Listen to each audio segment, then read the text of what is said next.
for Faith Book, the Book of Faith, the Word of God, the Bible.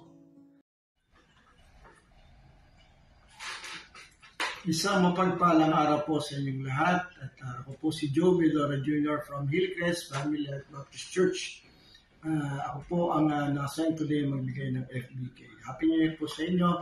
Makikita po ang ating pag-aaralan sa Book of Ephesians, chapter 2, verses 1 to 5. Bago po tayo magpatuloy, tayo po yung malalangin. Ang maraming banal sa langit, nagpapasalamat po kami sa oras na pinagkalim sa amin. Salamat po sa opportunity na binibigyan niyo po sa bawat isa na mag-aral at makinig ng inyong salita, Panginoon. Sa oras ito, kayo po ang makita, mabigyan papuri, Panginoon, sa lahat tayong pag-uusapan, Panginoon. Salamat po sa pagmamahal niyo sa amin. At ihanda niyo po ang bawat isa sa puso't isipan sa pakikinig ng inyong salita. At magamit po ito sa kanilang araw-araw na pamumuhay, lalo na po sa kanilang buhay spiritual. Salamat po. We pray all these things in Jesus' name. Amen. Ephesians 2 verses 1 to 5. Ano po makikita natin ito? Ito po ay letter ni Apostle Paul sa mga Efeso, tiga-Efeso. At binibigyan niya po ng emphasis dito na nabubuhay po ang mga Ephesians noong time na yun. Ganun mo naman tayo. Nabubuhay po ng patay. Dahil po sa kasalanan. They are living dead because of sin. Ano po ba yung mga kasalanan ng panahon na yun? Pride of life, lust of the eyes, and disobedience, hindi pagsunod sa Panginoon.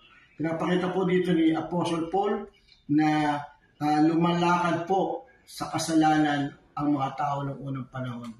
Sa pamamagitan po ng pagsunod sa hari po ng hangin, sinasabi po, prince of the air, prinsipe ng hangin, which is Satan. Siya po yung hari doon sa sanlibutan na pinapakita po ni Paul dito. At yung mga tapo na walang relasyon sa Panginoon, ito po yung mga ginagawa, nabubuhay sila sa kasalanan at sumusunod sila sa prinsipe ng hangin. Pero dito po sa verse 4, kung titignan po natin, in-emphasize naman po dito ni Apostle Paul na ngunit ang Diyos palibhas ay mayaman sa awa, rich in grace, dahil sa kanyang malaking pag-ibig, sa kanyang iniibig sa atin. Binigyan po ng grace because of God's grace and love towards us. Kaya po tayo ay nagkaroon ng reason para mabuhay. Bagamat tayo ay mga patay dahil sa ating mga kasalanan, tayo binuhay ng kalakip ni Kristo sa pamamagitan ng biyaya, kayo'y nakaligtas. Because of God's grace, because of God's love towards us, tayo po ay nabuhay uli, mula sa kasalanan. Ina-emphasize po ito ni Paul. And for us to have a relationship sa Panginoon, tingnan po pa natin yung later verses ng chapter na to, verse 8 and 9 ng chapter 2. Nakalagay po dito, sapagkat sa biyaya kayo'y nangaligtas sa pamamagitan ng pananampalataya, sa grasya at sa pananampalataya natin, grasya ng Panginoon at sa pananampalataya natin sa Panginoon, at hindi ito sa ating sarili, at ito'y kaloob ng Diyos. Free gift, ito'y kaloob ng Panginoon, bigay sa atin ng Panginoon, hindi sa pamamagitan ng mga gawa, upang ang sino man ay huwag magmapuri.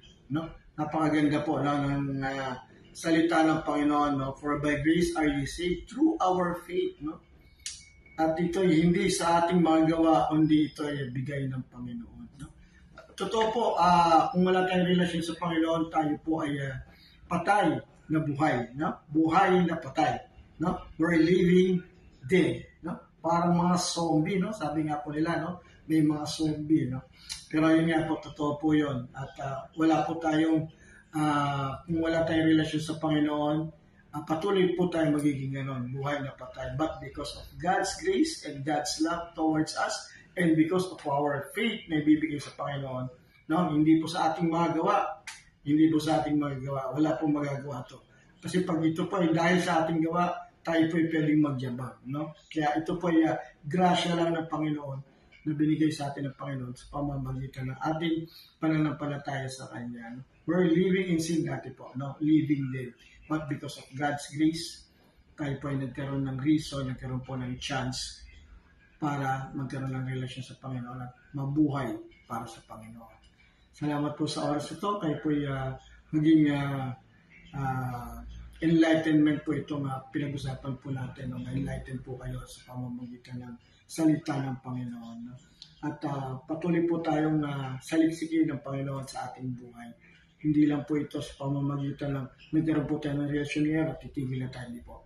It's everyday living na makasama natin ang Panginoon at alamin natin ang Panginoon sa ating buhay. No? Saliksikin natin siya pamamagitan ng magbabasa ng salita ng Panginoon, pagdadasal at the same time, Panginoon, sa pagbibigay worship sa Kanya.